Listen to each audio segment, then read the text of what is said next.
Fitimi pak a shumë këto indikacione pastaj që vinë nga familja konkretisht, sepse fëmijët edhe që të vegjël nis ky procesi i bullizmit dhe pastaj vazhdon tutje duke u rrit me kalimin e viteve. Cilët janë faktorët ndoshta që ndikojnë apo që sillen tek kjo dhunë dhe tek këto fjalë të rënda që përdoren fëmijët sidomos mes tyre? Sigurisht rastet të bullizimit dhe të bullizmit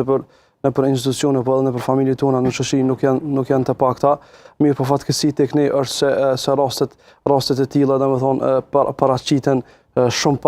pak bisedojmë ne rreth zgjidhjes së problemit të bullizmit, shumë pak ne bisedojmë edhe dukuri tjera negative të cilat janë në shoqëri. Mirë, po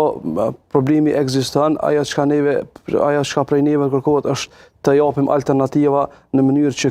ky problem jashtëzakonisht i rrezikshëm edhe i madh të zgjidhet.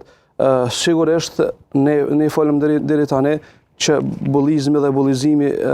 kryesisht ndodh në fazat e hershme të jetës së njerëzve, kryesisht të fëmijët të shkollave fillore dhe tek ata të shkollave të mesme. Unë kam qenë disa vite profesor në gjimnazin Frank Bardhi në Mitrovicë dhe siç e ciku edhe avokati që problemet më të mëdha i kemi pas me prindër. Ne domethënë rekomandojshim norma, rekomandojshim preventiva për të ndalë rastet e bullizmit dhe të bullizimit të fëmijëve që kanë ndodhur, mirë po fatkeqësisht nuk e kemi gjetur në disa raste dhe në raste goxha të shumta nuk e kemi gjetur përkrahjen e prindërve në mënyrë që të dalim nga kjo krizë. Sigurisht janë dy raste, dy mostra të cilat ne mund t'i marrim dhe institucionet, unë i ftoj institucionet drejtoritë komunale të arsimit që të marrim prej dy shteteve shumë të forta, janë dy modele shumë të rëndësishme që rezultatet pastaj kanë treguar që kanë qenë të suksesshme këto modele. Është modeli Kiva e shtetit të Finlandës, ku Universiteti finlandez turku e ka bërë një hulumtim dhe një eksperiment pastaj ku ka marrë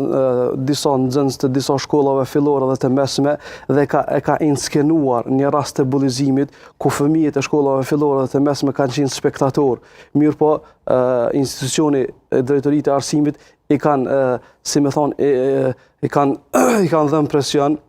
fëmijëve apo i kanë stimuluar fëmijët që mos të jenë vetëm spektator, mirë po të ndërhyjnë në rastet kur ata janë duke e inskenuar, edhe pse ka qenë vetëm inskenim, mirë po qëllimi ka qenë që fëmijët të cilët janë spektator në këtë rast të ndërhyjnë dhe të mos e lejojnë, të mos heshtin ndaj bullizmit dhe ndaj bullizimit që u bë të tjerëve.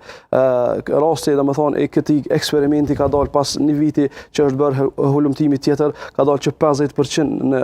është ndalë bullizimi nëpër shkollat finlandeze. Domethënë, është rast jashtëzakonisht i mirë, është një mostrë në Yrnek dhe një shembull që ne mund ta marrim si shtet nëpër drejtoritë komunale të arsimit dhe t'i trajnojmë edhe mësimdhënësit, edhe fëmijët, edhe punëtorët teknik që të reagojnë ndaj bullizmit, se problemi më i madh tek ne është se ne nuk reagojmë kur dikush bullizohet, kur dikush linçohet, kur dikush nënçmohet. Rasti tjetër është rasti i Norvegjisë, shteti i Norvegjisë, domethënë ka bërë kontratë mes institucioneve, mes shtetit, domethënë drejtorive komunale të arsimit, mes institucioneve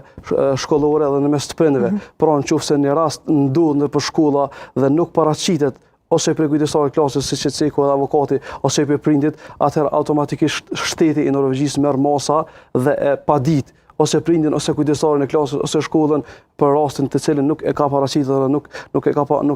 paraqitur në shtet. Pra këto janë dy raste prej të cilave ne duhet të marrim Yrnek dhe shembull dhe Mosër